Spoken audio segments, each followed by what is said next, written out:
church is not stuck at the old tradition, like the dogma. I mean, of course, it's still important, but I think it's time to rethink, to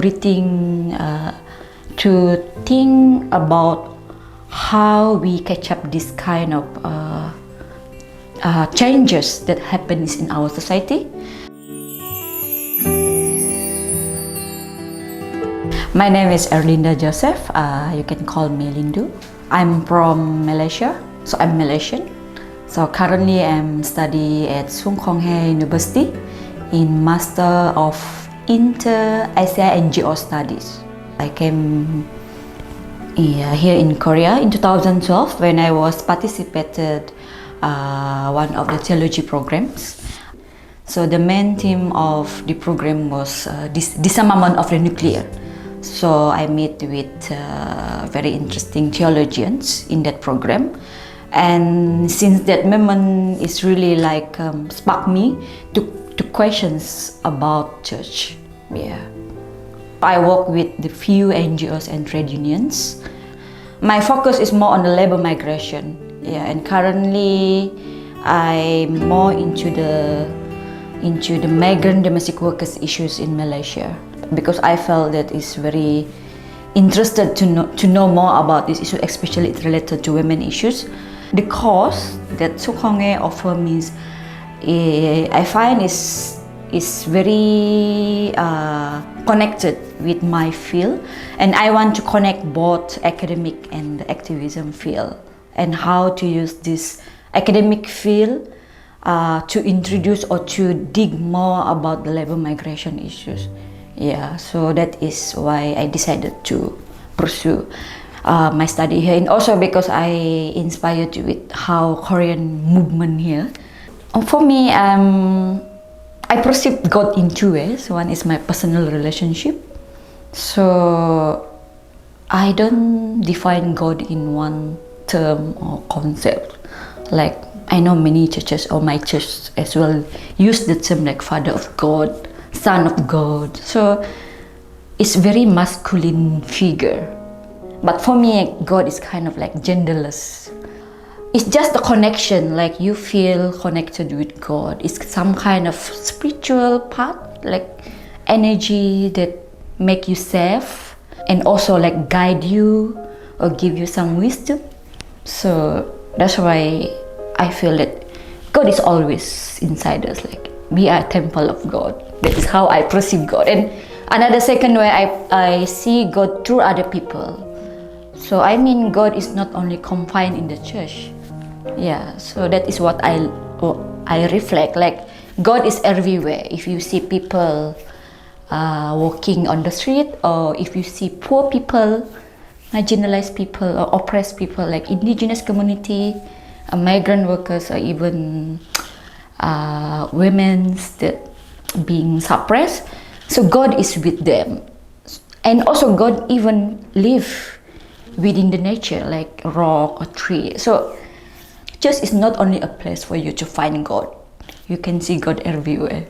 I joined a few programs to learn about this feminist theology. I still remember when my friends and I like study some of the Bible verses to really learn actually how these verses is really like discriminate women. So I realized that is this kind of verses or the chapters that you learn in the church and being preached every week, but we couldn't realize that how suppressive it, I mean how it really oppress women. Yeah, so this kind of realizations for me is very painful. And since then I started involved with more women issue with other friends.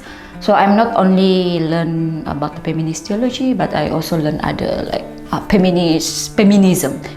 In Malaysia, the gender discourse, of course, there are women movement in Malaysia, but still I feel that it still is very much depends with the classes. Like there's upper class women or lower class women or middle.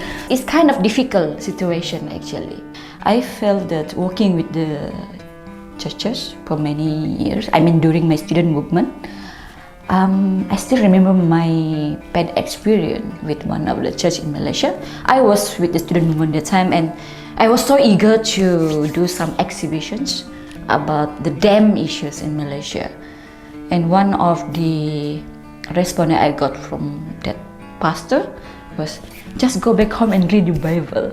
Don't do this kind of thing. So I was quite surprised because as I'm a woman, I'm a student.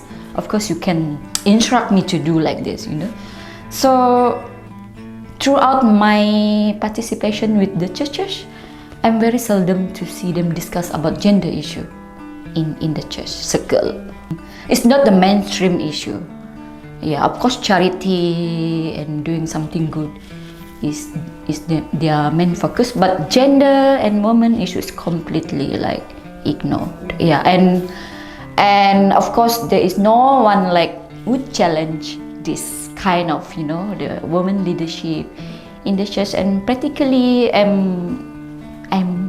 I was banned to engage with student anymore in Malaysia. I was like okay, you can't engage with them anymore. In 2015, that was my last engagement with the student in Malaysia. Yeah, it's quite sad story. I think it's time to rethink, to think about how we catch up this kind of changes that happens in our society. The church is not stuck at the old tradition, you know, like the dogma. I mean, of course, it's still important, but it's time to rethink, to reinvent, or to like reinterpret.